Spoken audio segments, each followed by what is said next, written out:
Bismillahirrahmanirrahim. Sebelum kita mula, kita buka forum kita dengan kita Al-Fatihah.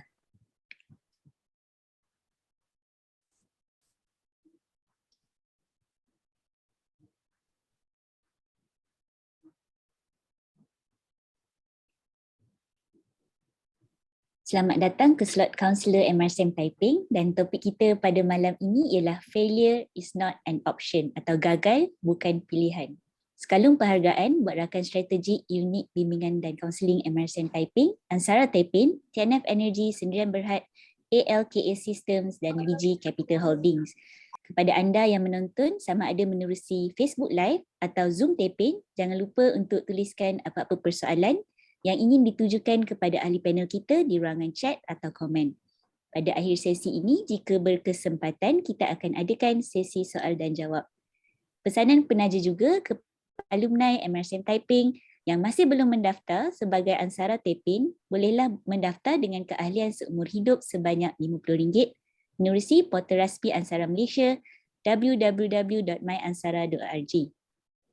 Saya Aisyah, ANSARA Taiping SPM Batch 2012, moderator anda pada malam ini, dan rakan moderator saya pada hari ini Ibrahim atau Baim, ANSARA Taiping SPM Batch 2007. Bersama-sama kita pada hari ini ialah yang berbahagia Prof. Dato Dr. Faisal Rafiq Mahamd Adikan, ANSARA Taiping SPM 1992, Ikon MRSM Taiping 2020-2022, yang kini merupakan Vice Chancellor Universiti Sains Malaysia USM. Yang berbahagia, Prof. Dato Rafiq received his PhD from the Optoelectronics Research Centre, University of Southampton in 2007, specializing in glass-based integrated optical devices for use in telecommunication and sensing applications.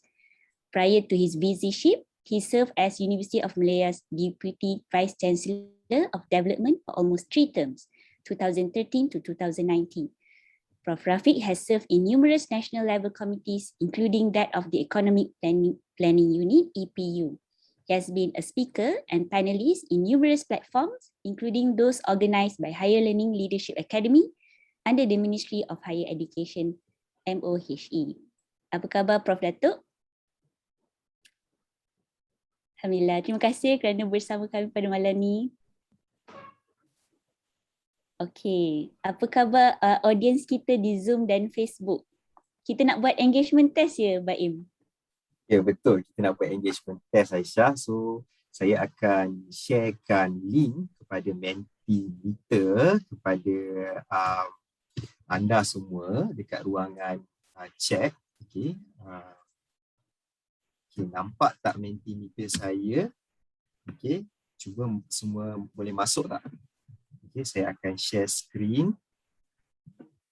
Okay, soalan dia adalah soalan tentang speaker kita pada malam ini. So saya nak tengok anda semua boleh nampak tak screen saya sekarang? Kita nak tanya, apakah pasukan bola sepak kegemaran Prof. Dato? So kita nak engage lah dengan semua participants kita. Boleh tak bagi jawapan anda menerusi Mentimeter yang link yang kita sediakan dekat chat tu. Okay. Alright, cuba tengok. Okay, lagi.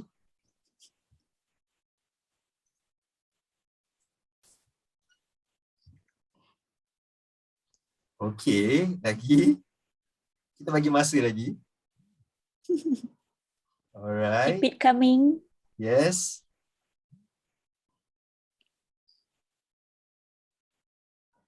Okay, ada lagi ke? Kita bagi masa lagi. Mungkin Aisyah boleh bacakan nama-nama yang ada tu. Oh, ada yang tulis kat komen juga. Arsenal, Manchester United, JDT, ada Chelsea. Mana satu ni? Liverpool.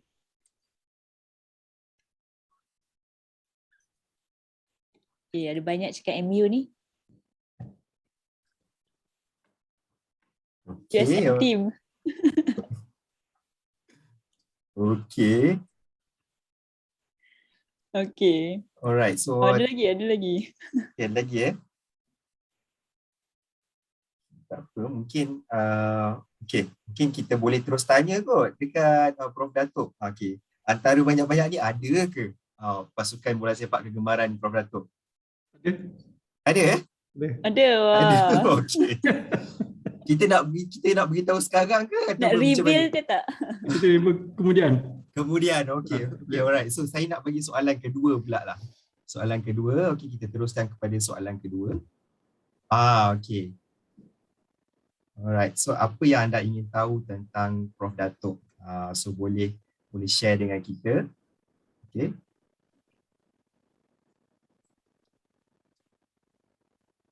Okay, ada lagi ke?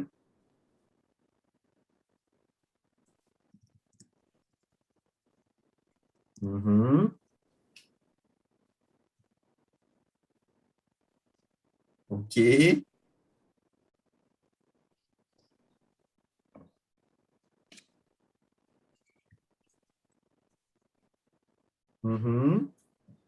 Alright, so banyak ni Ada kenangan termanis di Taiping, best experience Taiping, tips berjaya, pengalaman hidup, okay, tips belajar, tips nak jadi hebat, amalan menuju kejayaan, pengalaman bekerja, untuk main bola sepak ke, kan? Okay. Makanan kegemaran pun ada tu.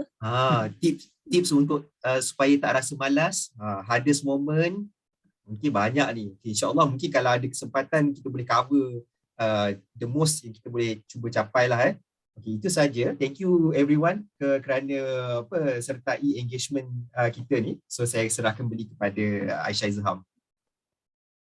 Okay, so berbalik kepada topik kita, failure is not an option ataupun gagal bukan pilihan. Jadi kita nak pergilah kepada soalan pertama kepada Prof Dato. So, sebelum kita berbincang lebih lanjut tentang topik kita pada hari ini, kita nak dengarlah pendapat daripada Prof Dato sendiri tentang erti gagal dan berjaya. Adakah berjaya dan gagal ni ada kayu ukur untuk kita lihat? Mungkin pada pendapat Prof sendiri, apakah definisi berjaya dan apakah pula definisi gagal? Silakan Prof Dato. Okay, terima kasih banyak. Bismillahirrahmanirrahim. Assalamualaikum warahmatullahi wabarakatuh. Selamat malam. Bismillahirrahmanirrahim. Sadri wa yassirli amri wa hlul 'uqdatam min lisani yafqahu qawli. Terima kasih kepada saudari Aisyah dan juga saudara Ibrahim dan juga pada MRSM, Cikgu Aisyah dan saudara Hafizi, sahabat saya yang menjemput saya kepada forum hari inilah.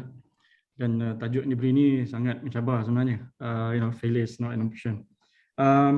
Before we go any further, maybe I just like to relate that hari ini saya akan pakai campurization, campur Melayu dengan English. I hope you don't mind. Yang kedua, I joined MRSM Taiping 30 years ago. Exactly 30 years ago as a Form 4 punya student. I came from MRSM Terendak. I had a tough time dekat Terendak. Kita Form 1, nampak senior Form 5, kena nyanyi tengah padang lah semua. Part of the ragging biasalah dulu. Kena ambil makanan untuk senior dan sebagainya. So 30 years ago, when I was Form 4, I'm trying to relate to the audience. So when I was your age, a couple of things that I nak share. You saw my CV, that's my professional punya life. But masa saya Form 4, saya nyaris fail physics. I get the first physics paper that saya set for, I get about 42. The passing mark was 40. I think I get 41, 42. Saya kena masuk kelas pemulihan bawah Cikgu Syahrul. And you fast forward about 30 years or about 20 years after, I became a professor in Universiti Malaya in the field of photonics, which is essentially a professor in physics. So that's, you almost fail, and then 20 years later, you become a professor in physics. Saya dulu wakil Terendak takraw, tapi di Taiping takraw is not a sport that was supported masa tu lah. Jadi saya cuba main bola. Masa tu saya main bola, saya pinjam boot getah orang semua. Boleh, ada kawan-kawan saya mangkuk hayun, dia boleh gelakkan saya masa main bola. But when I turned 40, I become the first 11 for Universiti Malaya veteran punya football team. So orang tengok boot pun orang takut dah. Tengok boot je. Dan kemudian satu lagi benda yang selalu terjadi kat saya di Taiping adalah kawan-kawan saya suka datang ke bilik saya, dia buka saya punya wardrobe, dia nak pilih baju. Pinjam, Rafiq nak pinjam baju. Because I always keep my baju clean and tidy, and ada secah dan sebagainya. And dia orang ni dah pinjam tak tidak pulangkan balik. So I have to go to their rooms and tanya dah kena pakai belum? Dah basuh ke belum? Kalau tak basuh biar aku basuh.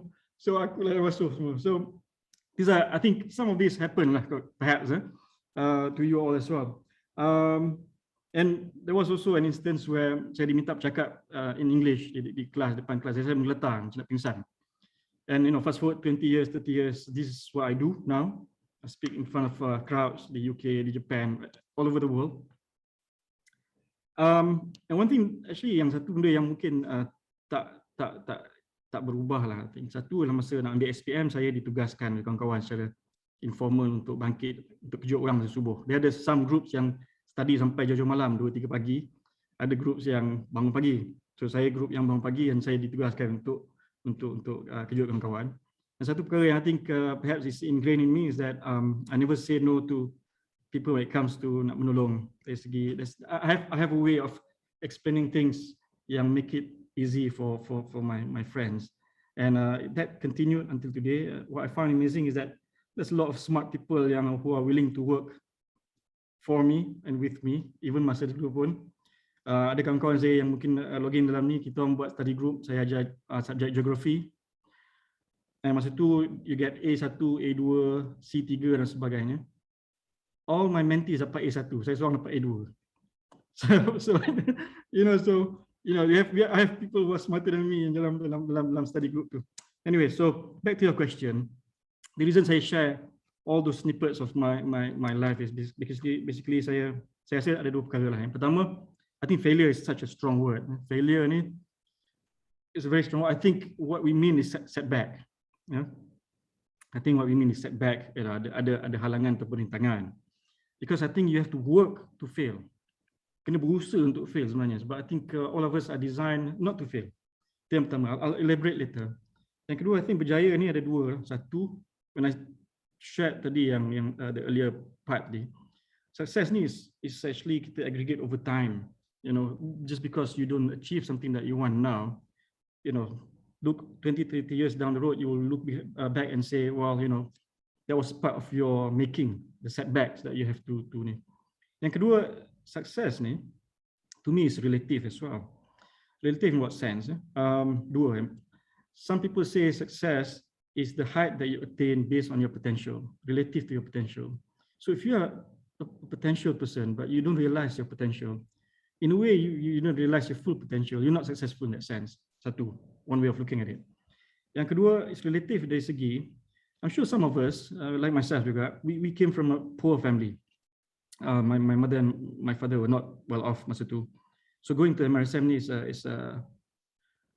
I was the first generation yang pergi ke sekolah asrama. I'm the eldest as well. I'm the first generation from the family yang pergi buat degree.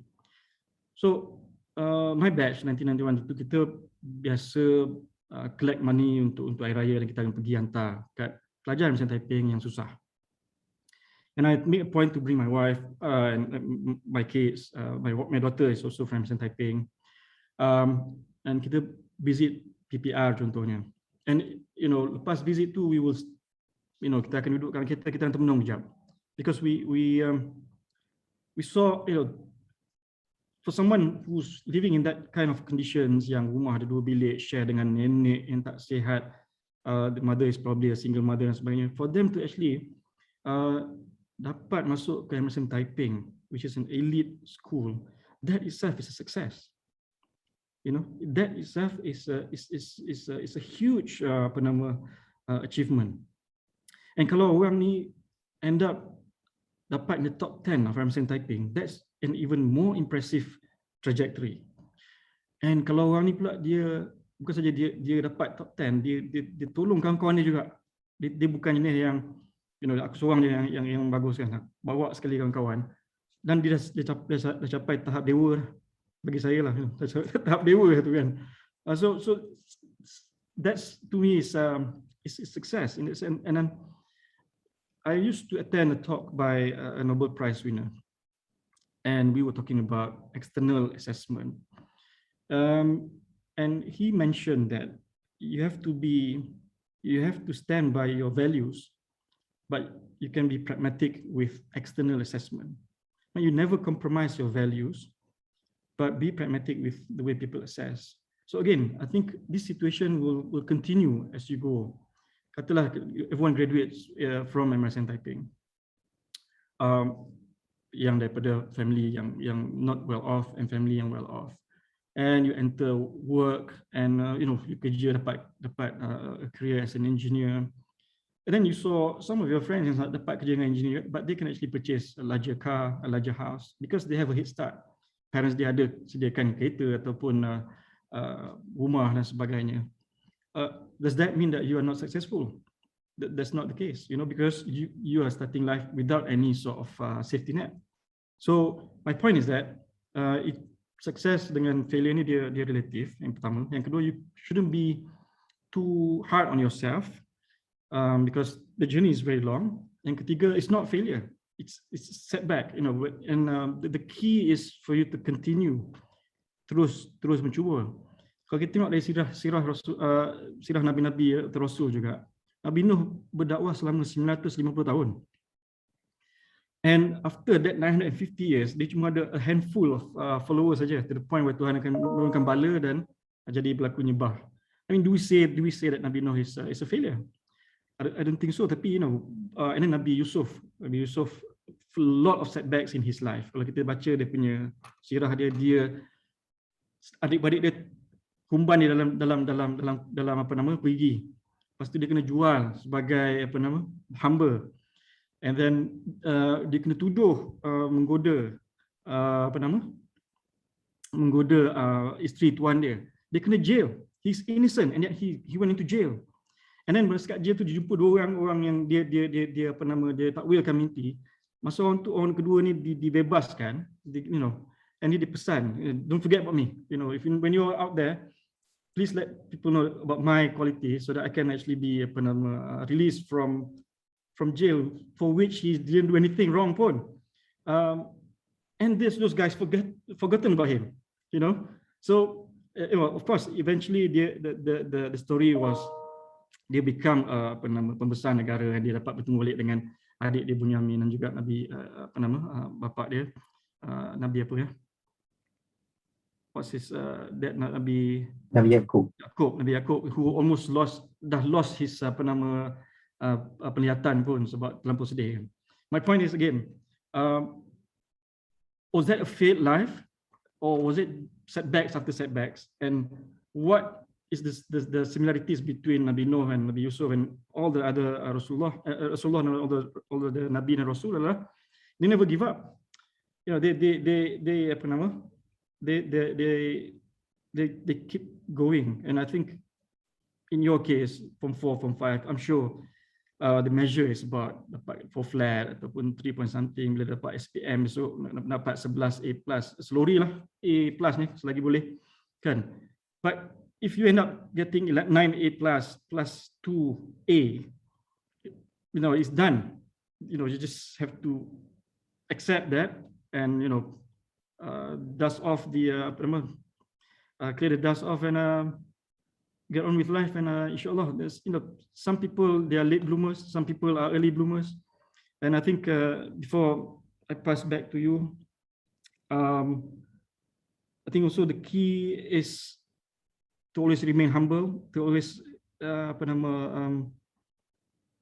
understand that when there are setbacks, to actually Tuhan nak improve kita punya character, because the world out there is waiting, and sometimes it's better for you to get setbacks now and learn from that before you enter the real world, so to speak. So I hope saya just summarize. So success is satu, dia relative. Yang kedua, it is based on your potential. Even dalam Quran pun dia kata la yukallifullah nafsan illa wus'aha, walaupun ramai orang kata la yukallifullah nafsan illa wus'aha. Tuhan tidak akan menguji melainkan pada tahap yang orang tu mampu menerima ujian tersebut. But there are also people who translate that as la yukallifullah nafsan illa wus'aha, is Tuhan will not test you but for your potential. He wants to test you to see how far you can actually push yourself to realize your potential. And the higher you aim, the more challenging it will be. And you shouldn't be, orang kata, try to fear challenges or even setbacks. The more mistakes you do, the more you learn. And I think there's a saying that says rough seas create better sailors, or what does it say? Rough seas make good sailors, and rough seas make good sailors. So that's my response to your difficult question. Thank you. Thank you, Prof. Dato. Saya setuju lah bila Prof kata tadi kan, success is relative and we define our own success kan. Everyone ada different starting point, ada different challenges kan. Tapi what makes our success tu meaningful bila kita boleh give back to people kan, and being humble itself lah. So kita teruskan dengan Baib. Alright, thank you Aisyah. Saya juga suka bila Prof Datuk sebut tadi yang quote terakhir tu. Apa yang menjadikan seorang nakhoda tu yang bagus adalah melalui pengalaman dia mengharungi lautan yang berbagai cabaran tu kan. So sangat menarik dan saya sangat setuju. Thank you so much Prof Datuk. So saya akan beralih kepada soalan seterusnya. Kita tahu gagal itu adalah satu keadaan yang kita tak boleh nak lari lah atau nak elak sekiranya kita nak mencapai kejayaan dalam apa jua aspek kehidupan kita. Kata orang, failure is inevitable. What matters is how you deal with it. Okay. Pada pendapat Prof Datuk sendiri, bagaimana kita nak menyikapi kegagalan atau dalam erti kata lain berhadapan dengan kegagalan itu sendiri? Bagaimana kita nak bangkit daripada satu kegagalan atau rasa demotivated selepas jatuh gagal dalam sesuatu perkara? Dan mungkin Prof Datuk boleh kongsikan apa pengalaman Prof Datuk sendiri dalam menghadapi kegagalan. Mungkin boleh jadi inspirasi buat para pelajar. Silakan Prof Datuk. Okay, thank you. Terima kasih banyak. Again, this is a very difficult question. It depends on the individual itself. Saya start dulu dengan some of my failures. So there's a term in English. It says, the term goes, you gild the lily. What it means is that whenever you are asked to give this sort of engagement, talks, you tend to focus on your success story. But you know, for every success that you manage to secure, there's insurmountable numbers yang you fail. Cuma bila you bagi speech, you don't want to go to all those because you actually, you know, you just move on. You just move on from that. I had some very sort of life-changing kind of sort of setbacks lah tadi. Macam tadi yang saya sebut tadi, macam physics. And of course, I was second dekat Trinidad behind, you know, so I was ranked second. So when I go into Taiping, the first semester tu, you go from second to, I don't know, something 20 ke 30 nombor macam tu kan. You know, that's you know, a dent on your ego, and you can say that, you know, I'm a complete failure, jatuh dari nombor 2 sampai ke nombor 30.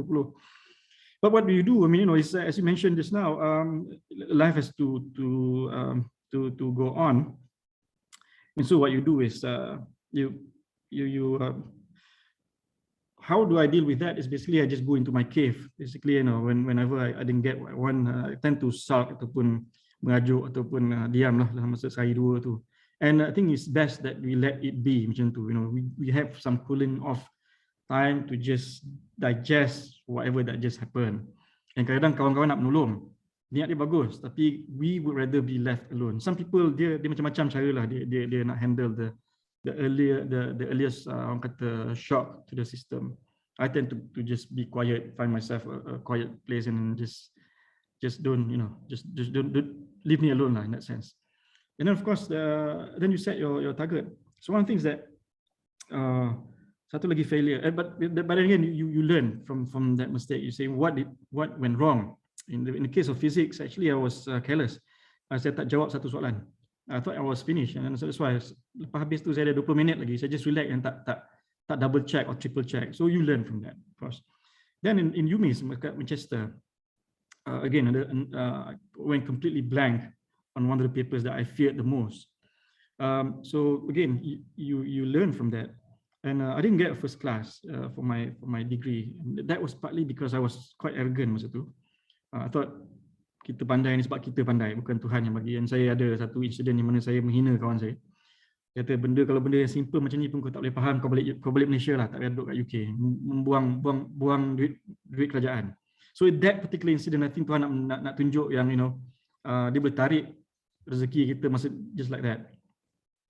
And so you learn from that. In hindsight, you learn that, okay, you know what, I made a mistake. I shouldn't have done that. But that actually made me a better person. Bila bekerja pula, I used to work under a dean. A dean yang saya look up to. To me, I think I said I want to be like this person. That very dean actually called me useless. He confronted me after 1 year of kerja dekat Universiti Malaya, and he said, you professionally you are useless. Your 1 year ni tak ada. So you've never been called useless in your life, and to be called useless by someone who you look up to, wow, that's really hurtful. So it took me 2 weeks just to get over that incident. But then again, I think what kept me going is satu, if you look at Bitara, dekat buku Bitara tu kan, nanti you all will have, all of you yang dah alumni dah tulis dah dia punya ucapan tu kan. My batch ni dia macam-macam dia punya ucapan. Ada yang ditulis tu siang kerja, malam pun kerja.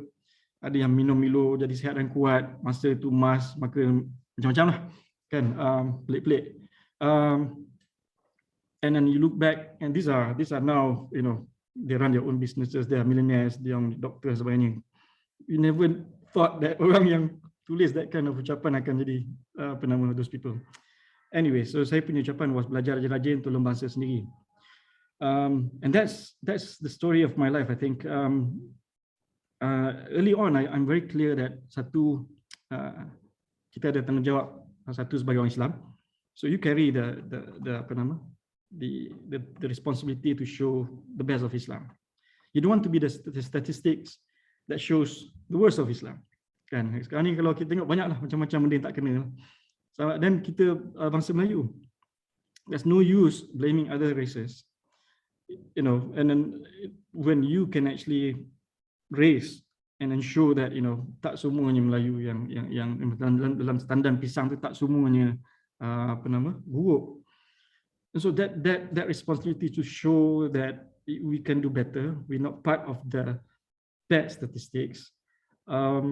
Kita ada responsibility to our family. We want to make sure that our parents are happy with us, yang bangga dengan kita, sentiasa mendoakan kita. Selagi kita ada mak bapak yang mendoakan kita dan kita pun mendoa untuk mereka, insyaAllah you'll be fine. So all this passion would carry you through. It would carry you through. You know that again. You know that you will have setbacks, but you're in for the long run, and you have a bigger aim in your life. And of course, one of the things that also drove me is that I tried to change the family situation. I always want to help my parents back. Kita kan orang senang, tolong adik-beradik dan sebagainya. It took a while, lama, but when you arrive in that position where you can actually help others, not just your parent or even your siblings, but people in general. Dulu saya bila start kerja dengan UM ni, kerja tutor, duit tak ada, beli kereta pun second hand selalu rosak semua, mati tengah jalan dan sebagainya. Yang kita rasa sangat cemburu tengok bila orang boleh derma ke sini, derma ke sana, orang minta wakaf buat surau lah apa, suka je. Kita nak buat juga tapi tak ada, kita tak boleh sebab kita tak boleh nak bantu diri sendiri pada masa tu kan. So I think again lah, those are the things yang it's a test of your mind. You have to convince yourself that it's okay. You will dan sebenarnya if you fail now, bukan fail, setback tu, peluang tu banyak lagi. The journey is long, especially untuk saudari yang form 4, form 5. You say okay, this is SPM, this is one. But lepas SPM ni sebenarnya akan ada pra-university, lepas pra-university masuk universiti pula. Lepas universiti kalau macam Aisyah dia buat PhD, so you PhD pula.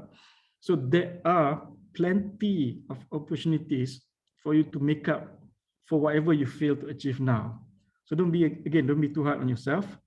Just learn from whatever setbacks you had, and insyaAllah the more the more you learn, the more you are prepared for the future. And there's a saying that says luck favors the prepared.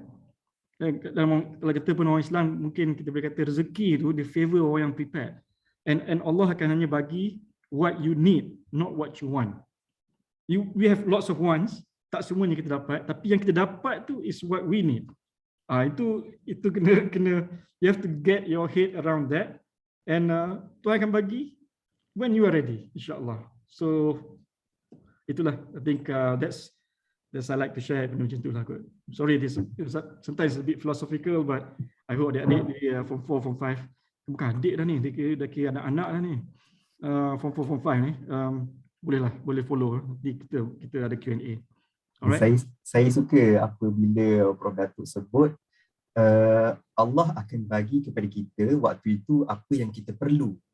Okay, walaupun kita minta macam-macam, tetapi apa yang kita dapat waktu itu adalah sesuatu yang kita perlu. Dan mungkin kegagalan setelah kita berusaha bertungkus lumus tu adalah sesuatu yang kita perlu untuk menjadikan kita lebih baik. So itu antara perkara yang mungkin kita boleh relatekan dengan kegagalan. Dan yang paling penting sekali apabila kita, daripada apa yang Prof share, apabila kita gagal itu, kita kena belajar daripada kegagalan itu sendiri. Dan barulah kita boleh jadi orang yang lebih baik. So tidak mengulangi kesilapan yang sama, insyaAllah. So sangat memberikan inspirasi. Saya dah meremang tadi, so saya serahkan kepada Aisyah Izham. Saya dah standby tisu ni Baim. Okay, so Prof, so having said that, kita nak proceed lah dengan the next question yang agak related lah. So in our journey to success, we acknowledge that we need to go through series or cycles of success and failures, which may also present in the form of, macam Prof cakap tadi, setbacks ataupun obstacles. So, and in order to go through the series of obstacles, we require strength to persist and persevere. Di menurut pengalaman Prof Datuk sendiri, bagaimana kita nak dapatkan ataupun develop strength untuk menempuh perjalanan menuju kejayaan tu? Mungkin Prof Datuk boleh kongsikan dengan pelajar apa kekuatan Prof Datuk sendiri untuk lalui banyak cabaran and be in a great position as you are now. Silakan. Okay, thank you. I think of course saya tak banyak sebut, tapi I think dari segi elemen tawakal, berusaha, kita baca Quran, bangun solat dan sebagainya, itu usaha yang memang saya rasa is by default. Yang tu saya pun mungkin tak payah sebut lah. But I think it's always good if you surround yourself with positive people ataupun people who are sincere in helping. There's a saying as well, if you want to go fast, you walk alone. But if you want to go far, you walk together. And saya rasa dalam situasi kita duduk di sekolah asrama ni, dalam 400 orang, dalam kita punya kawan-kawan, ada kawan-kawan yang mahu membantu, yang bila kita tengok dia, kita rasa we draw strength from them for whatever reason. Kadang-kadang setengah tu dia semua kita ni adalah vessel. We just a vessel where Tuhan akan jadikan kita asbab. So kadang Tuhan nak sampaikan kebaikan berbaik contohnya melalui saya. So there's some people who are vessel of good things. Itu yang pertama lah. Yang kedua, of course, it's always good to consult dengan cikgu dan juga parents. Some parents know more than we give them credit for, and of course dari segi keberkatan relation dengan cikgu dan sebagainya. Saya juga saya rasa sometimes it's also worthwhile to look at your life in perspective. Maknanya apa? It's always good to sentiasa bersyukur dengan apa yang kita ada. Dari segi rasa bersyukur tu akan make apa yang kita tak dapat tu less impactful. Satu lagi, of late I developed a habit of membaca. Now I know a lot of people nowadays would spend hours and hours in social media. And kadang-kadang we tend to sort of lie to ourselves with regards to what we're doing there, kan. And tapi saya nampak another worrying trend sekarang ni is that it seems to be cool to add to an argument ataupun to add to people mocking others. Yang ini hilang dari segi keberkatan. Kalaupun kita tahu apa-apa, kalau niat nak menegur, biasanya kita akan tegur secara personal. Kita tak buka dekat social media sebenarnya. Even though you know that you are right, it's better to be kind than being right. So these are the things that you can actually draw strength from. But I think also sometimes you have to look at what's happening with the outside world dari segi, again, dari segi where's the apa nasib bangsa kita contohnya, ataupun what is the future that holds, what will be the future of our future generation if we don't do something that adds to the positivity as opposed to, again, tak bersungguh-sungguh for the, so those are the things yang you can actually use as a motivation, or try to get some strength from that. Saya suka bila Prof cakap bila kita melihat kepada surrounding tu sendiri kan. Sebenarnya bila being in MRSM Taiping tu dah satu privilege untuk kita semua. And it's a good stepping stone to become someone great in future. Jadi what keeps us going tu adalah how we see how can we impact others.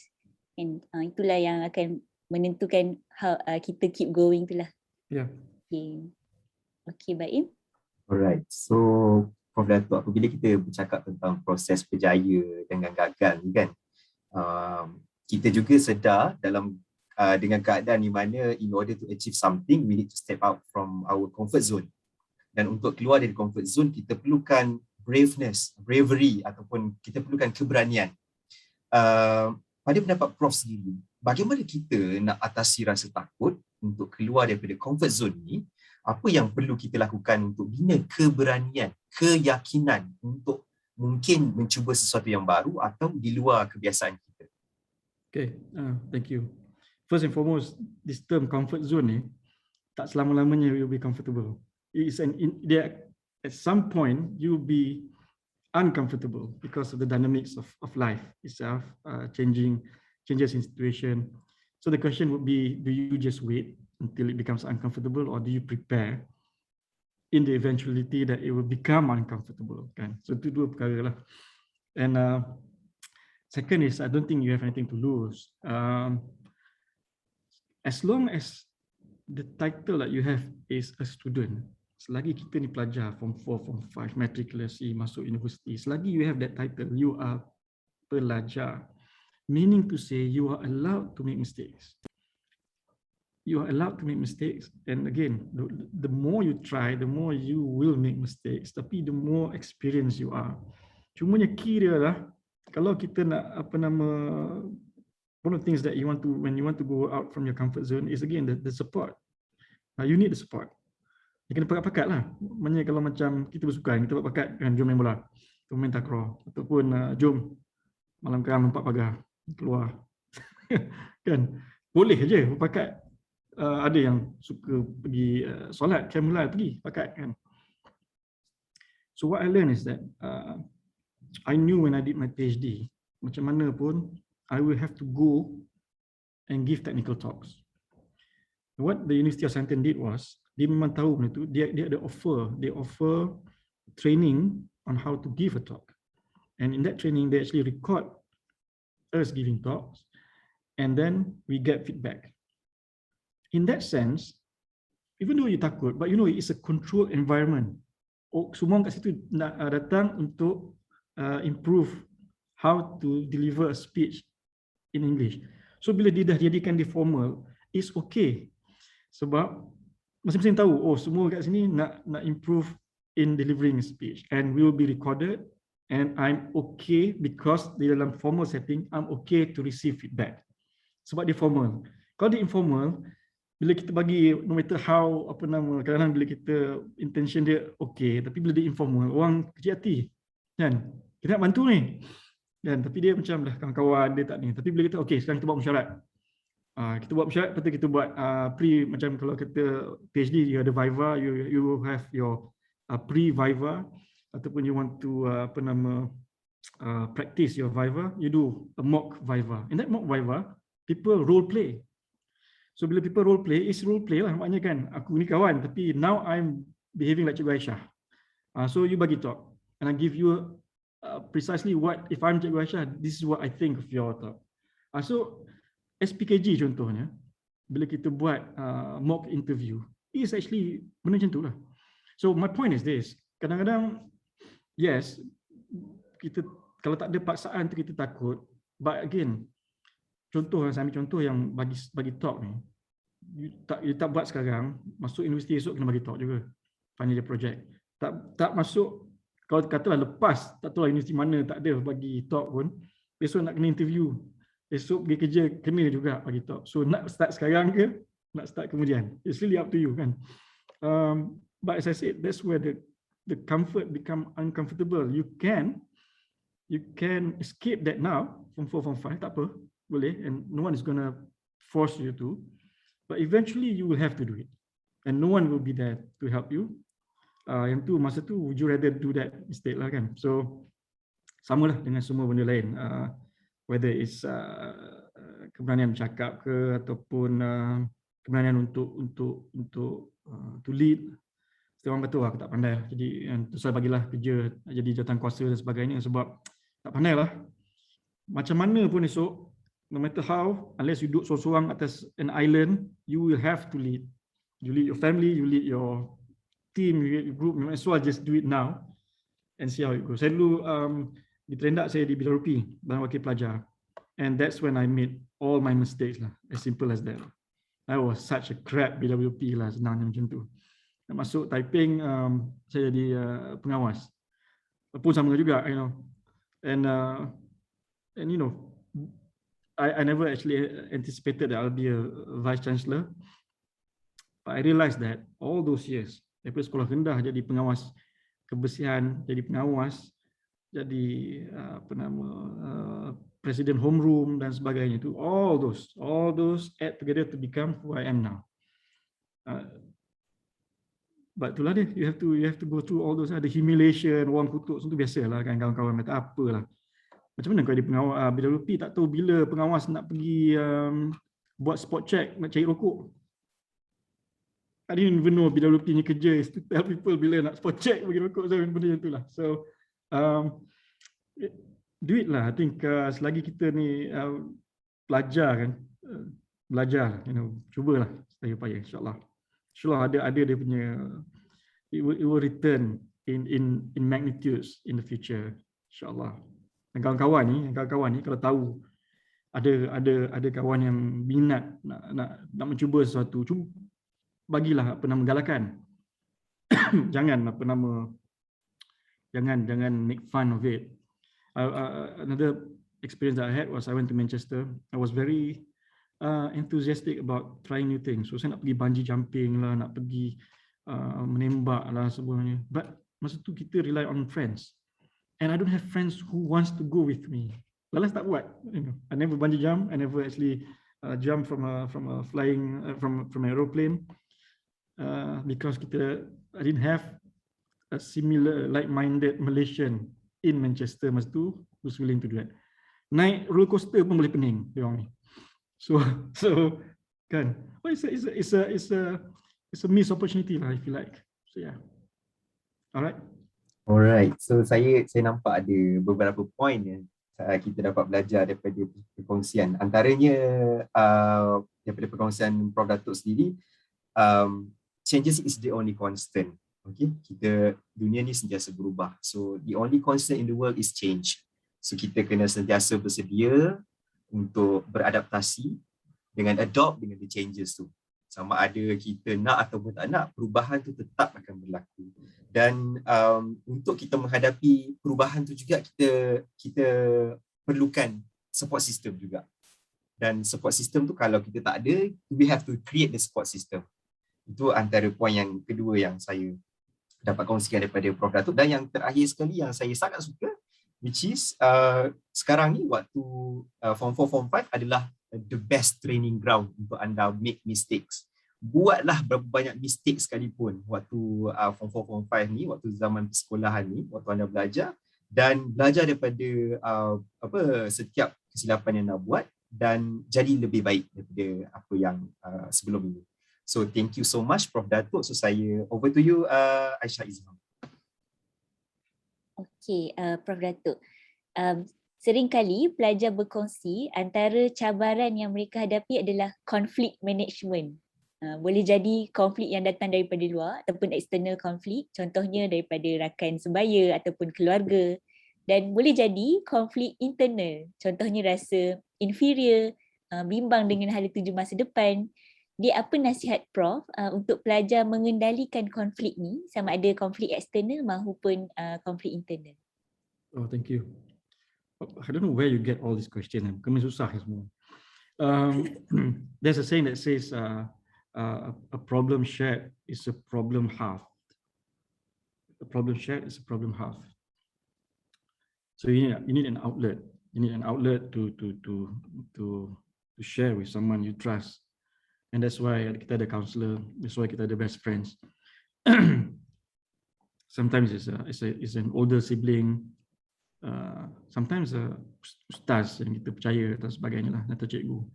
So first of all, you have to do that. But I think in most cases, conflict happens is because things don't go our way.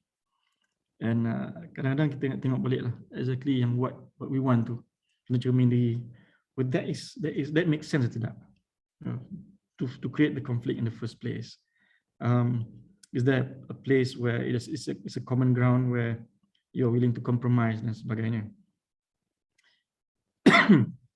So when I go to SPKG contohnya, when saya visit pelajar MRSM, give talks, there are people who actually came forth and say they're under serious issues dengan parents dan sebagainya. And the fact that I was there and dia nak open up is basically dah tertulis bahawa help is there, assistance come in various forms, and you have to acknowledge kadang-kadang tu memang pertolongan datang, cuma kadang kita tak nampak. Sebagai contoh, kalau kita baca surah Qasas, Nabi Musa dia dengan tak sengajanya bunuh orang. Masa dia belum Nabi lagi, dia dah terbunuh orang dan dia dah diberi apa kata, there's a price on his head. Basically dia akan dihukum mati. So dia lari selai sepinggang, dia lari ke negara Madian, negara Nabi Syuaib. Dan dia orang, dia manusia, dia lapar, dia takut, dia tak ada tempat nak makan, dia lapar, tak ada tempat tidur dan sebagainya, in the middle of the desert. And he was just berdoa kepada Tuhan supaya diturunkanlah pertolongan. Dan dia nampak dekat dengan tempat yang dia berteduh tu ada orang bagi minum binatang. Dalam ramai orang bagi minum binatang ni, untanya, kambing bebiri dan sebagainya. Ada dua orang perempuan muda yang ada juga kenakan yang tak berani nak pergi bawa minum. Jadi dia pelik, dia tengok, dia kata kenapa tak bawa. Kita takut, kami perempuan, bapak kami tak sihat, dan kalau kita pergi will be harassed. So dia tolong. Despite the fact that he is himself is in need of assistance, and dia baru je berdoa, tak tolong Tuhan. So long story short, bila dua wanita ni balik jumpa Nabi Syuaib, dia jemput Nabi Musa pergi ke rumah, dengan in one fell swoop dia dapat tempat tidur, dapat makan, dapat kerja, dan lepas tu dikahwinkan dengan one of the two ladies. The point here is that kadang-kadang kita minta pertolongan dan Tuhan bagi tu, cuma kita perasan tak perasan je lah kan. Kadang-kadang in most cases juga, kadang we will forget about our own issues if we go and help others who are less fortunate. Sometimes kita lupa kita punya own problems, because we saw that if we help that person, insyaAllah that assistance tu, walaupun tak banyak, bagi Tuhan akan return in terms of you get to be calmer and you can see a solution. Cuma syarat tadi lah. Kalau saya relate that story, every time there is an opportunity for you to help others, regardless of what your conditions are, do it. Jangan tangguh. InsyaAllah dia akan return in so many ways. Macam dalam cerita Nabi Musa tadi. And every day kita wake up, we will be given these options, these chances to do good. Kan to do good is to defend kawan ni punya pride. Katalah orang post apa benda tak kena, kita pergi defend. Dia punya keaiban kita tak reveal. In fact kita bantu untuk defend the friend. Itu satu pertolongan. Dan insya-Allah it will return itself lah. So I strongly believe in that. And to do that, satu lagi saya bawa dengan ceramah bawah ni, Ustaz Syamsuri bagi ceramah. Bila kita beribadat ni pun, we can't carry ourselves with sheer confidence that ibadah kita ni diterima. Kena ada pengharapan kat situ. Just because kita bangun malam ke, solat berjemaah dan sebagainya, we shouldn't feel macam kita dah bagus dan kita rasa saya don't have to do more good deeds. In fact, if you do it betul, Tuhan akan bagi lagi banyak opportunity, more and more opportunities for you to do good sebagai bekalan untuk akhirat, dan juga berkat nanti kita akan rasa calm. There is this story bila ada sahabat Nabi pergi berjumpa dengan Rustam, Maharaja Parsi. Nama dia Rafiq bin Umair. So Maharaja ni besar, panggil orang Islam masa tu yang tak ada apa. So tanya Rafiq ni apa yang kau buat di sini? Yang Rafiq menjawab. Dalam jawapan tu ada 3 rangkap dia kata. Pertama dia kata orang Islam diturunkan minal abdil ibad ilal abdil rabbul ibad. Maknanya orang Islam diturunkan supaya hamba-hamba tidak menyembah hamba tapi menyembah kepada Tuhan, kepada hamba, which is Allah lah. Yang kedua dia kata orang Islam diturunkan min jauril adyan ilal adlil Islam, daripada kezaliman agama-agama kepada keadilan Islam. The third one yang saya nak share, which is dia kata orang Islam dia diturunkan supaya min dikit dunia ila si'ati dunia wal akhirah, daripada kesempitan dunia ini kepada keluasan dunia dan akhirat. So if you do it well, this world will be seluas-luasnya, dan insyaAllah akan dapat juga di akhirat. So again, back to your question pasal konflik ni, again, I think perspective is important. I think sometimes if there's no if you think too much on that, perhaps you want to move it across a bit rather than being too self-pity to yourself. Go and help others and see how they fare against how you fare dari segi keadaan tu. And you probably realize that that MRSM would be probably the top 10% yang lelaki lah, semua terjaga kan, jadual study ada, cikgu ada, makan ada, semua. So benda macam tu lah. I hope I help. Saya membantu dia jawapan tu. Saya kata jawapan ni susah, soalan ni susah. Lagi susah daripada soalan Viva. Tak ada formula kan. So Okay, thank you Prof Dato. Saya suka lah bila Prof cakap tadi it's about shifting our focus kan. In fact macam bila Prof cerita sendiri dalam Quran pun Allah ajar untuk kita not to being overwhelmed dengan situation yang kita hadapi kan, mungkin konflik yang kita ada, tapi try to see it elsewhere kan. Maybe melalui membantu orang lain tu sebenarnya ada solution kepada konflik-konflik yang kita hadapi. Okay, pass to you Baim. Alright, thank you Aisyah. So kita nak minta Prof Dato lah sebelum kita beralih ke sesi Q&A daripada audience, kita nak minta lah mungkin Prof Dato boleh kongsikan apakah 2 perkara yang pelajar perlu pegang atau principles that students need to hold on to in order to be successful in any aspects of their life. Okay, I think one of my favorite quotes comes from Ernest Hemingway. Dia kata, never mistake motion for action. Never mistake motion for action. Maknanya just because you are busy doesn't mean that you're going anywhere. You have to make sure that you do what is impactful.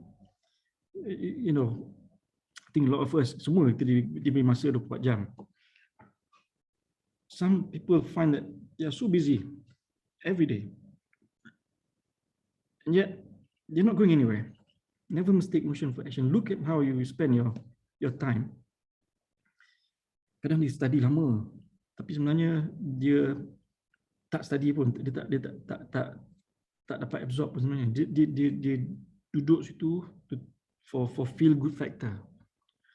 That I'm studying, although you get distracted, so kejap-kejap nak kena update Instagram, kejap-kejap nak kena tengok what's this latest story on BTS, and you get upset. Kawan ni suka yang tu, aku suka yang ni. To me, they are all pretty. They are all pretty men. So when you look at it, exactly, you spend an hour, tapi exactly you just spend 5 minutes. So I think dalam keadaan you are young, you are, the world is amazing out there. See where you're going. Never mistake motion for action. Ini pertama. Yang kedua, saya nak share ayat Quran Ali Imran ayat 110. Kuntum khaira ummatin ukhrijat linnas ta'muruna bil ma'ruf wa tanhauna 'anil munkar wa tu'minuna billah. Kuntum khaira ummatin. Kita ni adalah umat yang terbaik. Umat yang terbaik. Kuntum khaira ummatin ukhrijat linnas. Ajak orang pada kebaikan. Ta'muruna bil ma'ruf wa tanhauna 'anil munkar, dan cegah daripada kemungkaran. Tu'minuna billah, beriman kepada Allah SWT. Itu yang kedua. Yang ketiga, ada saya nak just share, ada hadis Nabi yang sahih. Dia kata kalau Tuhan sayang kita, Tuhan akan suruh semua orang sayang kita. Tapi ada satu hadis ni, So by the way, I try to read, despite my schedule ni, I try to finish 3 or 4 big books a month. I'm trying to compete with my daughter, and she's also an avid reader. Jadi baca fiction, I'm doing non-fiction.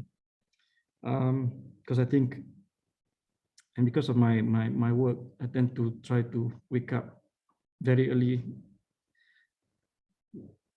try to solat tahajud dan sebagainya, baca Quran, subuh, lepas tidur pun lambat supaya boleh baca buku semuanya.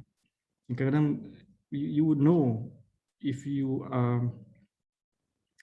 sebenarnya kita rapat dengan Tuhan tidak, dengan the way bila kita dibangunkan, katalah kita set time pukul 5 suku, kita bangun pukul 5 instead. There's a difference between you bangun pukul 5 and you smile and say alhamdulillah, yang Tuhan actually bangunkan kita awal daripada alam. So I'm going to take this opportunity to have another 15 minutes extra, just bangun and solat, ataupun another reaction which is pukul 5 pagi is just too early, it's not my time to wake up, kita pun mengeluh dan sebagainya, kita tidur balik. So, and when that happens, you have to acknowledge that that is happening. Yang Tuhan yang memudahkan kita. All of you yang mendengar ni pun, you have to first acknowledge that that is happening. So, alhamdulillah, Tuhan masih lagi nak membantu kita lah. And then keep being bersyukur dan being humble. Humility is key. And I've learned it from the hard way. Saya 2-3 kali juga lah, because I become arrogant. I was one of the youngest professors in UM. And I was probably the youngest deputy vice chancellor. So when you allow those kind of things get into your head that you're special, you're great dan sebagainya, sometimes you can go astray, you become arrogant, tak boleh tegur, you like attention dan sebagainya. So again, while everyone wants to have success, but remember juga success tu can be a test. It can be something that we call as istidraj. Maknanya kalau Tuhan nak bagi, dia akan bagi sebanyak mana kemewahan, dan kita fail because kita tak bersyukur, there will be nothing left in the hereafter. Itu kena beringat jugalah. Okay, this hadith goes, there are 3 people whom Allah loves and 3 whom He hates. The first of the 3 whom He loves is a man who faces the enemy with his company and stays steadfast until he is killed or his company is victorious. Orang yang berjihad. And travelers who journey long at night until they love to put their sights on the ground so they camp, but one of them steps aside to pray until he wakes them up for their departure. So dia penat travel ni semua, tapi ada seorang tu penat macam mana pun, dia still nak solat lagi. Orang tidur tak apa, dan dia tak judge orang tidur, dia tahu orang lain semua penat, dia tak kata kau teruklah aku yang baik, tak, And And the man who has a neighbor who annoys him, so he remains patient with his harm until death or relocation separates them. So dia bersabar dengan a bad neighbor. What I want to pesan, this is my third lah, 3 things yang Tuhan tak suka. And the ones whom Allah hates are, 1, the often swearing merchant. Dia jual benda, dia tak ada adab. Adab penting, akhlak penting. Bukan hanya untuk merchant, untuk kita samalah. Kalau kita pandai pun janganlah kita orang kata menghina orang. Kena ada adab. Adab dengan cikgu, adab dengan parents, kawan-kawan, orang tua. Kadang-kadang saya tengok kat social media pun dia tak kira lah orang tua ke orang muda, dia nak cakap apa cakap je. You are better than that. You are better. You are given intelligence, use it wisely. The intelligence is not meant to put people down. Jangan. Okay, yang pertama. Yang kedua, the stingy who reminds people of his favor. Dia kedekut, dia bagi sikit, dia ingatkan orang, dia tuntut semua benda yang dia buat. The third one, and the arrogant poor. The arrogant poor. Kita tak wealthy and we are arrogant. Itu to me yang the worst. If you say failure, to failure. You know, hang susah. Dapat masuk MRSM, but you are arrogant. You rasa macam you tak bersyukur, tak carry yourself with humility. That is the worst ending. Saya doakan supaya none of us is in that category. Dengar cakap orang, kita bukan tahu semua. You know, listen to people. Kalaupun kita tak setuju, mungkin sebab dia lain dari segi background dan sebagainya kan. And again, saya nampak the fact that you all are here, willing to listen to me, saya sangat rendah diri. Saya sangat bersyukur dan saya harap majlis ini diambil sebagai satu majlis ilmu. Dan again, the fact that you are here, willing to listen to me, yang saya tak adalah banyak benda sangat nak share, is to me is a good sign. Alhamdulillah. Thank you so much for taking the time. Saya again sangat berusaha hati. That's it. That's the 3 things. Tadi, never mistake motion for action. You are the best umat that has ever been raised to do a couple of things. And yang ketiga tadi, do not end up like those 3 yang Tuhan tak suka. Which the worst is you are poor and you are arrogant. Okay, itu saja. Thank you so much, Prof. Dato. Saya sangat suka bila Dato tekankan tentang akhlak dan adab tu. Kan dia memang menjadi satu, kita kata prinsip ataupun seharusnya menjadi satu keutamaan kita sebagai seorang yang Islam, yang Muslim. Kita adalah sebagai contoh menerusi akhlak tu sendiri, dan seharusnya kita menjadikan akhlak tu, akhlak yang mulia ini ada sebagai satu perkara yang kita sentiasa amalkan dalam kehidupan seharian kita untuk menjadi orang yang berjaya dalam apa-apa aspek kehidupan sekalipun, insya-Allah. Terima kasih banyak Prof. Dato. Saya serahkan kepada Aisyah Izham untuk sesi Q&A dengan penonton. Okay, so audience, para pelajar, kalau ada sebarang soalan boleh, we welcome you to unmute and ask Prof. Dato sendiri. Kalau tak, boleh tulis di ruangan komen. Okay, kita boleh jawab soalan yang pertama dulu daripada Fatullah Daniel. Assalamualaikum Prof. Boleh saya tanya, what is the one memorable mistake that you made in your uni or career life or even in MRSM Taiping? I think I can summarize that tadilah. It's being arrogant in so many ways lah in that sense. Contoh tadi, saya kata saya hina kawan saya. Kata aku ajar kau banyak kali, tak pandai juga ni kau. Kan? Balik je lah Malaysia. I mean, such so that's I think one of the biggest mistakes. And of course satu lagi is when I was doing Manchester, ramai orang Melayu, so kita tak really explore the being in the UK. I'm fortunate to get the second chance to do a PhD dekat Sains, so we make sure we didn't do the same mistake. Pergi sana kerja, kumpul duit, explore wonderful places, and most importantly be an ambassador for Malaysians. So I have lots of international friends.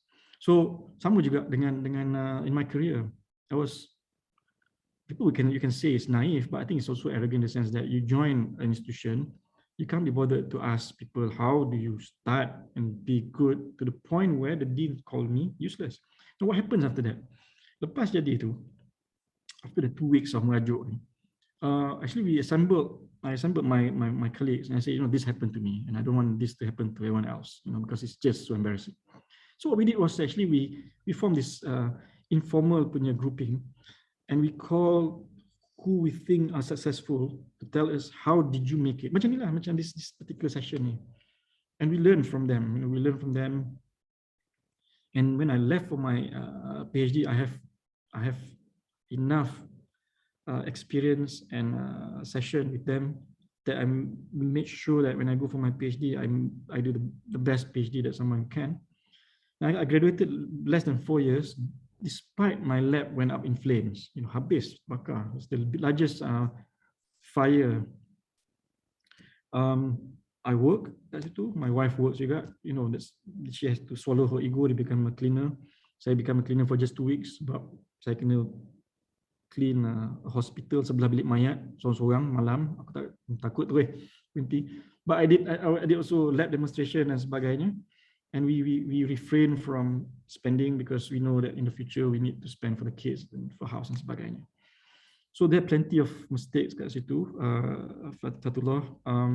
But I think you just pause down to you think that you know everything and you can't be bothered to seek guidance, at least nasihat, and see how can it be done better in that sense. I still make mistakes, that's for sure. Everyone does. But what I tend to do now is I tend to experiment as well. And if it's something that doesn't work, I will be the first to admit that. When you credit people, you credit everyone. You don't credit yourself. But when it comes to being criticized as the #1 in USM have 10,000 staff, 30,000 students.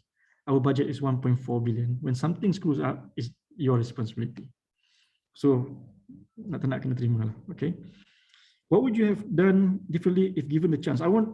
Given the chance, I would like to play more football, obviously, so that I don't have to wait until veteran for football. I still don't know, people still don't know what team I support, although some of my friends, they tahu lah, kan.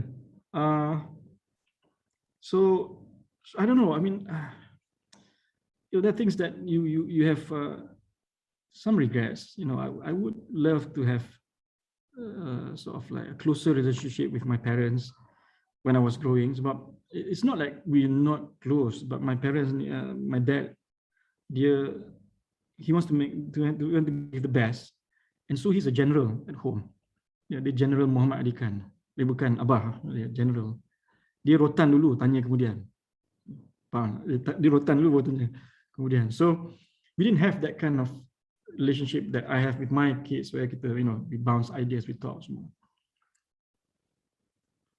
If I can change, but that's, Nabi pun tak suka kita do what if punya question lah. So, whatever, as I said, whatever happens is because we need that. It's not like what we want. Okay.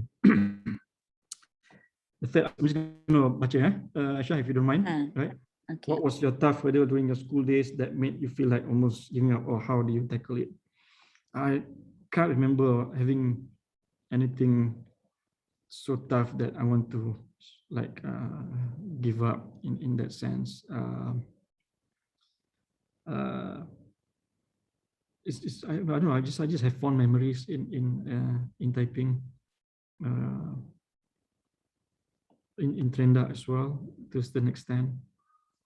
I didn't have anything traumatizing, although menyanyi tengah padang tu can be traumatizing as well.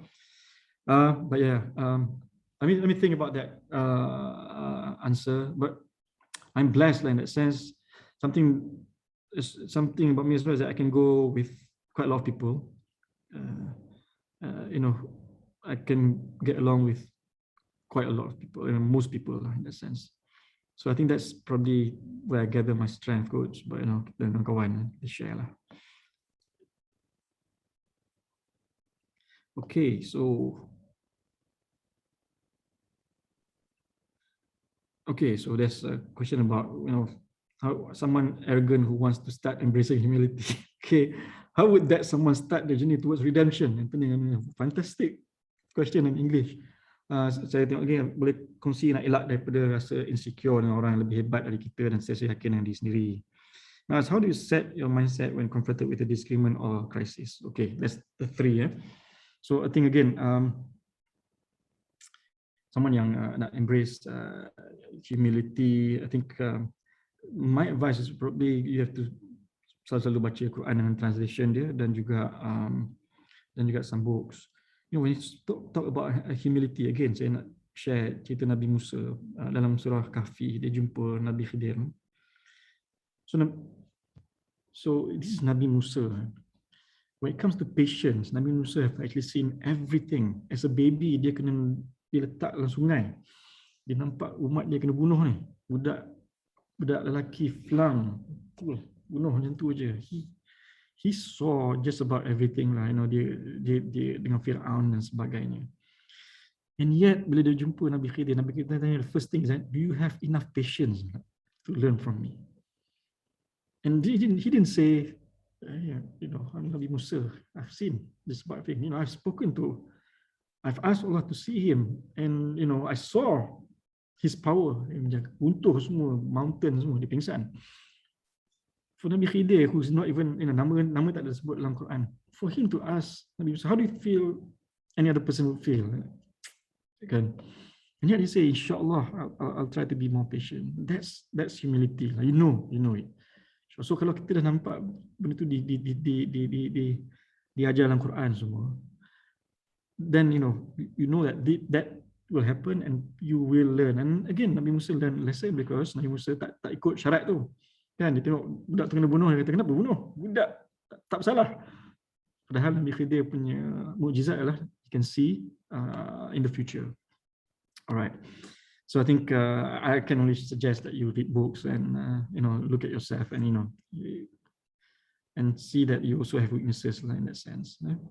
Yang kedua, insecure dengan orang yang lebih hebat dari kita. Nabi pesan kalau perkara-perkara dunia, lihat pada orang di bawah kita.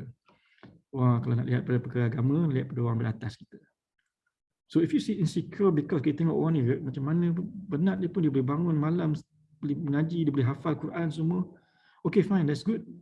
And then you make it as a motivation to apa nama ni, to overcome this person or to be at par.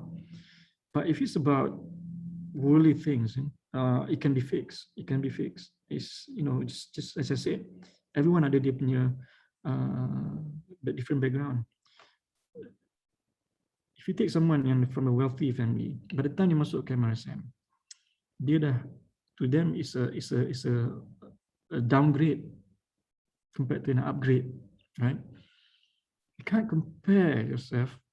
Kalau kata kita ni memang susah, tak boleh compare dengan orang yang dah, by the time masuk MRSM dah pergi merata dah, pergi UK, pergi US, bercakap masalah semua. They had 5-10 years start compared to you. Kena ada perspektif tu. You just about to start. Orang ni dah 10 tahun datang daripada sekolah elit mana dekat urban yang memang cakap English manjangan. You have to be fair to yourself. So nak tahu, if you want to see hebat, again, it's not apple to apple. It's, you know, look at that and is that an apple? Are you an apple? And you know, if you want to be an apple, perhaps you have to know, okay, where's the gap? Dia tak semua orang keluar sama kan. So tak payah, don't be too hard on yourself. As I mentioned just now, it took me, you know, I was crap at physics, pergi masuk pemilihan, end up as a professor in physics. Somewhere along the line tu, there's some teaching to be done, some learning to be done. And I think some people memang dah pick up on physics even before masuk MRSM pun, yeah. So different syllabus kan. Just you know, don't be too hard on yourself. Give yourself time. Don't rush. Kalau umur panjang, insyaAllah ada banyak lagi opportunities. Just do it step by step. Okay. Don't try to be perfect in like that. You know. Confronted with disagreement or crisis. There's something that you need to know is that over the years, because I've led. One thing that people need to know is that I can be very firm in my decision when I lead, and I draw that strength because satu, you do it for the right reason, and kedua, I have the credibility. That's why again saya share my short biography, because I think I need to qualify being here. It's not about bragging, but you know, every now and then you use that in dealing with disagreement or crisis. I'm guessing this is when it comes to work, and in your case, students of MRSM, things that has to do with work juga lah. So as long as you hold on to the truth, and you know, you say it, and for the intention is for the good of everyone else, inshallah, you can, you know, at the end of the day, you have to agree to disagree. Kalau orang tak agree, then you have to accept defeat. You have to also accept that in any given situation, you can't make everyone happy. And in my case, I have 10,000 staff today. At least 5% of my USM staff hates me to the bone lah, senangnya macam tu. You can't convince them any other way. So cakap lah apa benda pun kan. Kalau tak suka lah. So kena lapang dada, kena terima benda tu lah. Okay, fine. I have at least 500 people, whatever, 50 ke yang really, you know, cakap lah, the mere sight of my face je dah kan. So okay. Ush, some of these questions are so kan.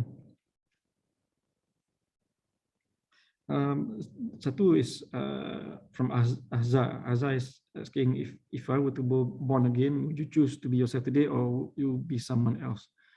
I don't know. Maybe I want to be a professional footballer that earns 60 million a year. Ke?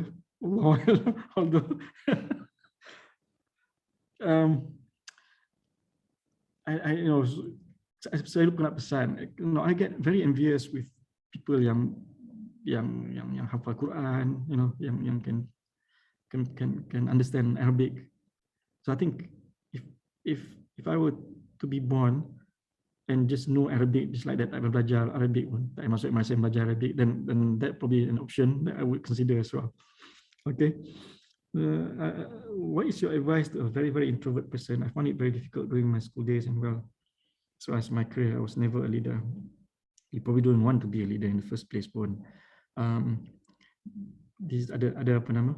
Ada kata saya ada hadis yang mengatakan bahawa orang yang memimpin lebih daripada 10 orang, when they are resurrected, so their punya hands will be chained to the neck unless you are a just leader.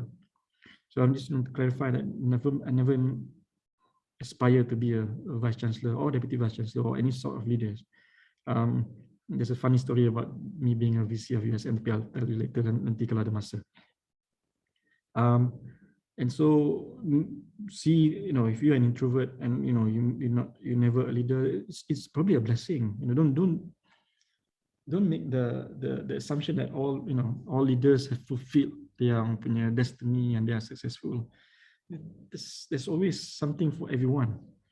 You not being a leader is not necessarily a bad thing. You being an introvert is not necessarily a bad thing. I know lots of introverts who are successful in their own right. I think they become, you know, successful people who run startups or great philosophers or great writers or great programmers. You know, it's not mutually exclusive. We don't cancel each other.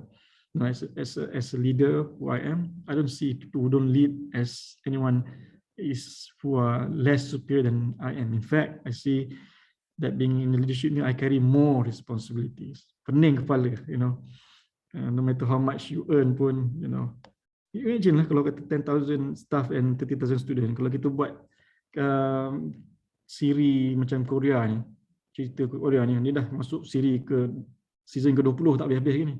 So many issues, from personal to professional issues.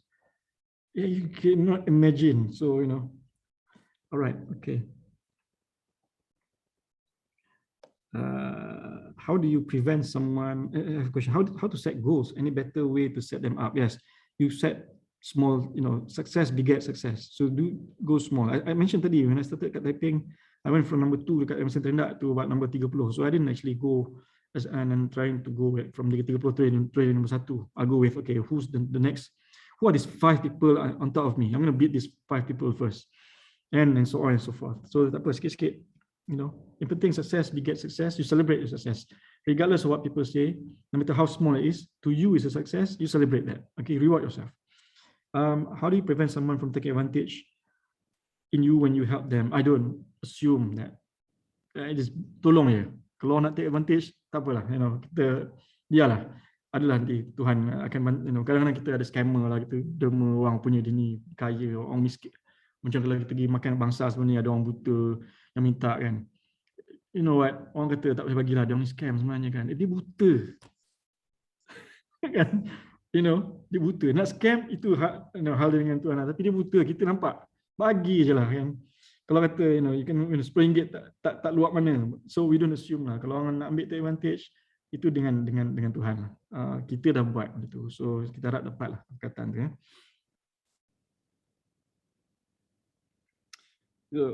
Okay, yeah. So I have 5 siblings. This one are the 7, and the relationship is not good. I had a difficult relationship with one of my siblings as well. I have to be honest. And I tried so hard to correct him, my brother, to be like me. And that's where the conflict is, because he's not me. Walaupun kita datang, mak bapak sama, he's completely lain. And it took years just to accept our differences, just accept the fact that, you know what, you're not going to change, I'm not going to change for you. Then I'm not willing to change. I'm happy with my life. You happy with your life, ikut kau lah nak buat apa pun, asalkan tak end up in jail, membunuh, kemudian dadah ke apa. The moment you accept that and just pray that, they don't end up macam tu, and you support your parents. Kalau parents pening sampai sebelum macam tu pun, you support, be supportive, you try to calm your mom or your dad, then it's less taxing. Sebab in most cases you'll be busy with your life, your siblings will be busy with their life, and then what's common is you have same parents. So focus your energy on your parents, other siblings dan sebagainya. Things will come around, insyaAllah. Kan, when you are 40 or whatever, you make your peace. Apalah sangat kan. So itulah. Tak payah, try not to confront lah. Kalau kata dah try 2-3 kali still tak jadi juga, don't put it on your shoulder lah, As far as things go with my sibling, we've made our peace, and I'm in a position to help him.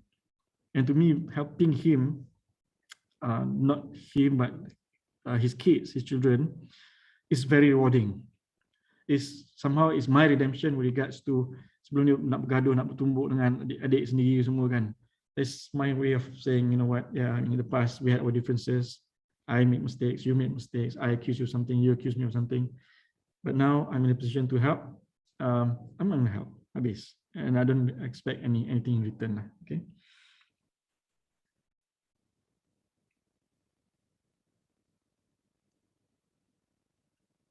Oh, this is a very difficult question. How do you cope with past regrets that link with social relationship? Some of the breakup. The thing about me is that my first and only girlfriend ended up as my wife, and and we crossed path dekat Taiping. So I have no experience with breakups, having 10,000 exes and whatnot. So I can't really help you there in that sense. Maybe moving on is good. I think kalau kata you really want to sever ties, there's no friends. I think I think my personal opinion is that there's no friends after you broke up. Just sever the ties. You can have other friends. Just don't go there. Do not revisit. Just leave that. Walk away. Itu aja. There's no in between. We are friends.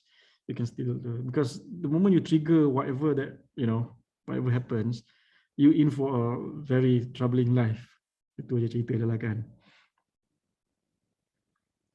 Okay, so untuk apa yang saya, kalau dulu dia banyak dulu, kalau saya typing dulu, saya rajin satu, I would make it a point kalau Ramadan habiskan Quran. Yang kedua, sembahyang hajat almost every day. Sembahyang hajat saya ikut, dia banyak cara. Saya ikut yang baca 10 kali kuliah al-kafirun dan 10 kali qul huwallah every single day. I'm not so good with regards to bangun qiyamul lail dan sebagainya.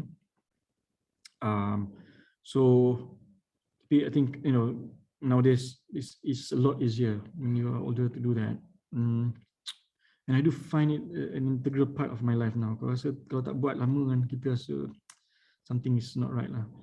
And of course, all those zikir-zikir yang ada tu sebenarnya tak susah mana pun. Kalau macam nak kena zikir 100 kali subhanallah bihamdi subhanallah azim, it takes about 3 minutes je sebenarnya. Try it lah. Okay, 3 minit je.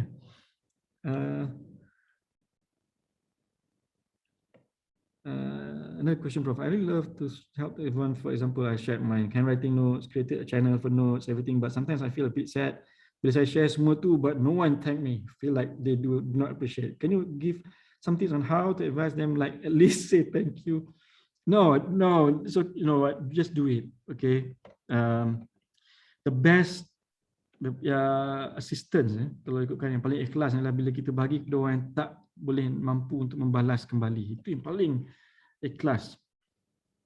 It's okay if they don't say. Maybe, you know, kita assume, kita husnuzon, kita sangka baik. Maybe dia lupa ataupun they say it in another way ke, dia belanja makan ke, I don't know, you know. They let you borrow dia punya clothes macam some of my friends ke.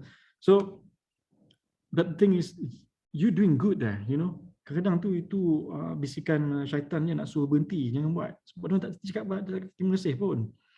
Don't have any expectation. You are in a position to help. Yang tadi lah. Macam Nabi Musa tu. Do you think he has expectation that, okay, I'm going to help these 2 ladies. Okay, right now lepas ni you kena tolong bagi makan apa. Tak ada. He just went and do it. Just do it because it's the right thing to do. And then dia balik ke tempat dia berteduh tu. Still hungry. Still alone. Still afraid. Kan? So don't worry about it. Don't trouble yourself with expecting people. Kita ni dah sampai apa ya? Tak apa, I can go on and on sebenarnya ni. Mungkin kita boleh cap until 10:30 ke? Okay. Prof Dato boleh? Boleh. Okay. Don't worry about the accidental chat. It's okay. How to be a good leader, or you can share your experience as a leader. I think as I said, goodness relative. To some people you are good, to some people you are a crap leader. I think what's most important is that you do what needs to be done, and you put your institution ahead of you. And I think again, you're not born a leader. You've gone through the process.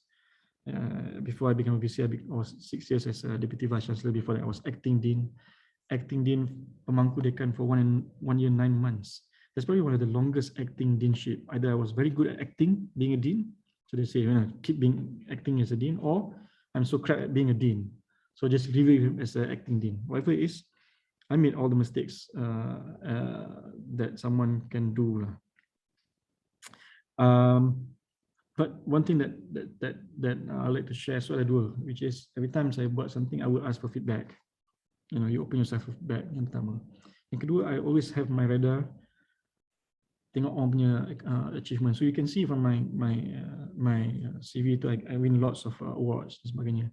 How that happened was that basically whenever ada announcement someone menang award, I would probably be the first person to congratulate this person and say, how did you do it? You know, can you share?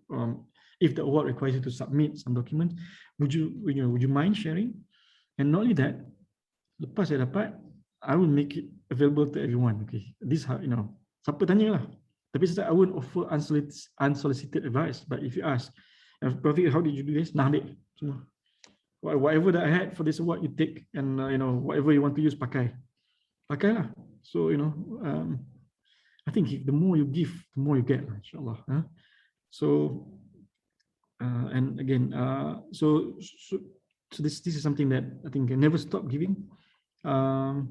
And always be sincere lah. You don't work because you want to leave a legacy ataupun orang nak sebut nama dan sebagainya. I think you just do it because I just like to share with everyone that saya tak berat sebenarnya nak terima jadi VC ataupun even divisi dan sebagainya, because it is a difficult task. So it so happens that the story about my becoming a VC of USM ni, saya nak pergi haji.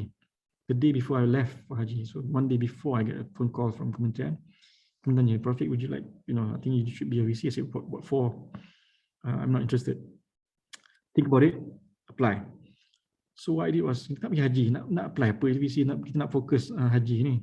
So I asked my PA to fill out the forms and write the essay why I should be VC. She should be the one who become the VC sebenarnya. Karangan dia. Anyway, so balik daripada haji 2 September, interview 4 September.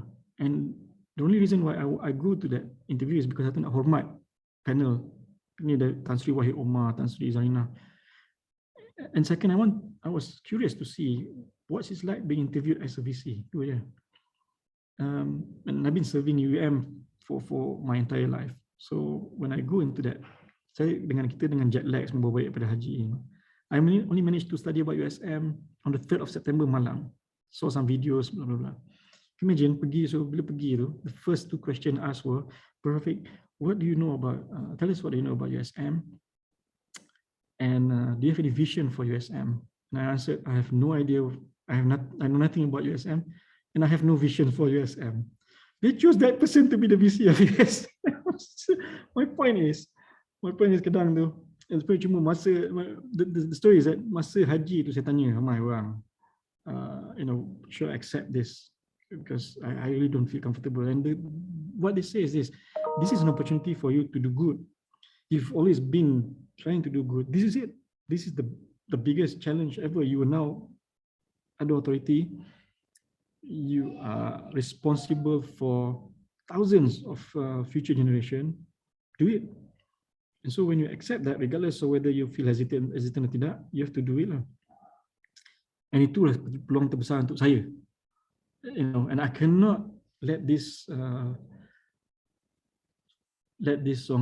opportunity go in that sense. So we dapat kena kerja keras, and it has not been easy. People don't like orang daripada Universiti Maya datang ke USM.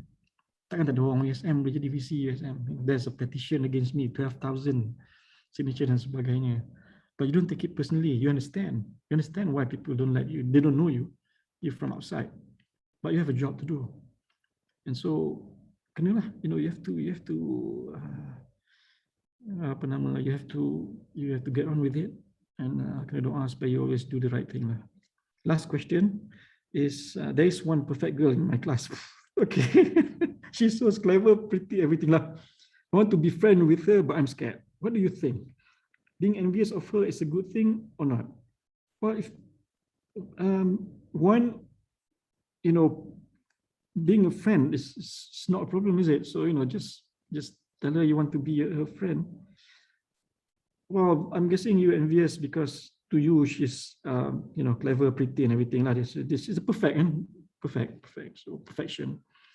But try to get to know her better, and you'll see that everyone have weaknesses. And I think sometimes you can complement that weakness with your goodness as well. So, I wish you all the best. I wish everyone all the best. Terima kasih banyak. And again, this is setengah jam lebih masa, but I feel I try to share as much as I can, and I hope it's useful, and adalah benda-benda yang melekat tu.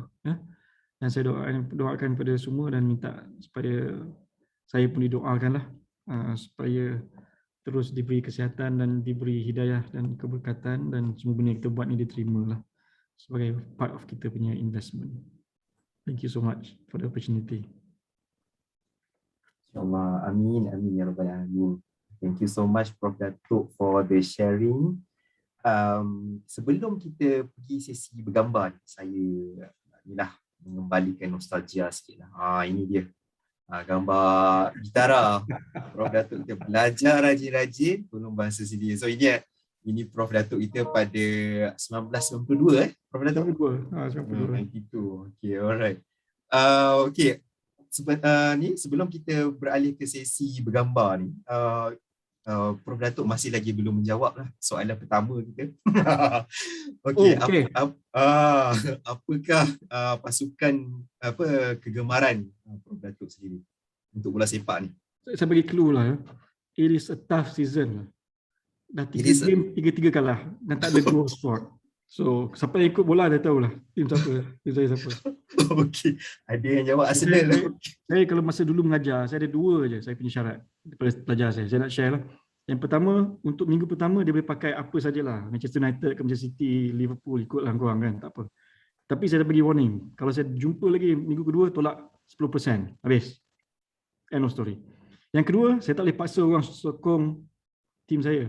Tapi kalau nak tahu exam tu senang ke susah minggu depan, tengok result bola weekend. Kalau tim saya menang, senanglah korang punya exam. Kalau tim saya kalah memang sama juga dengan kalau saya interview staff. Saya akan tanya staff, ini saya saja joke dekat UM, biasa saya akan tanya, awak tengok bola, tengok. Awak sokong apa? Manchester United. Kita bagi dia setahun kontrak sudah. Kalau dia sokong semi team, dapat terus 3 tahun. Confirm. So itu lah cerita dia. Okay. Alright. Ada striking partner Prof Dato kat sini juga Oh lah, kawan dekat Southampton. Ya. Ni Dr. Khair Razlan ni. Oh ya. Dia orang kita panggil dia Dr. Khair Razlan dekat Soton. Apa nama dia panggil lah? Tapi dia dahsyat main bola. Saya memang kan. So adalah nama dia, saya tak ingatlah nama dia apa, tapi bukan Dr. Khair Razlan lah. Alright. Tapi he's a good footballer and tapi saya tak tahu sekarang dia boleh main bola lagi tak. Saya padang turf ni sebelah rumah je. So okay. Steven Gerrard, panggil dia bersuara jap.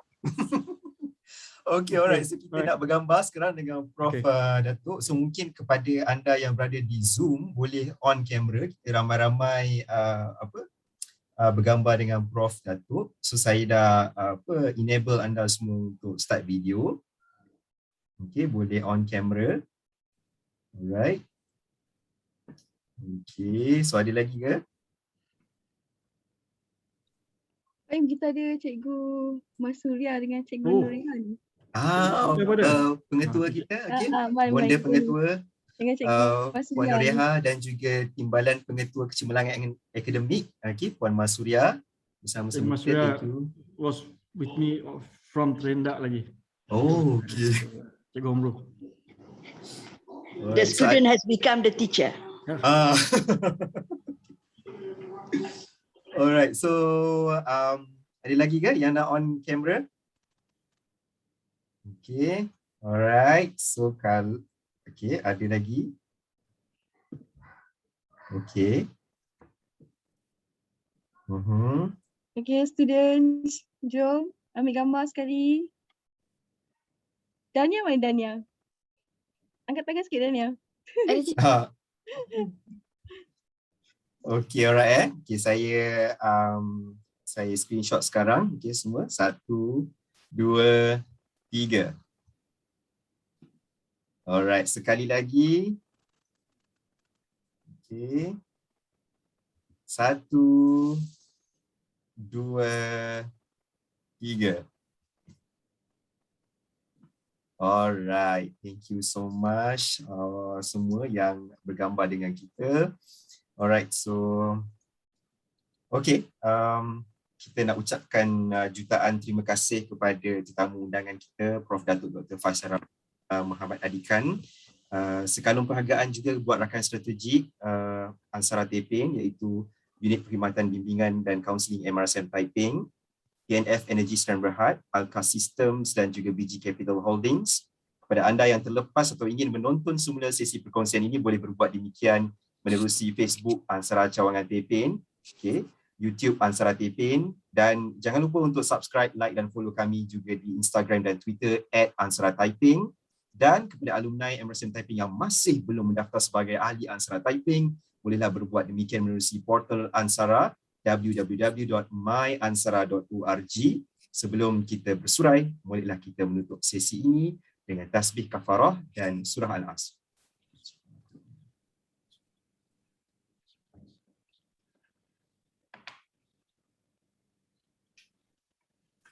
Sekian daripada saya, Baim dan juga Aisyah sebagai moderator anda. Jangan lupa siri kita yang seterusnya. Okey, pada hari Khamis ini kita ada Career Talk bertajuk Cyber Security. Dan hari Jumaat kita ada Secangkir Kopi series bersama ahli Wall of Fame kita pada jam 9 malam juga. Okey.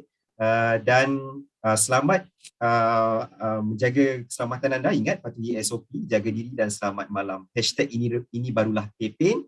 Assalamualaikum.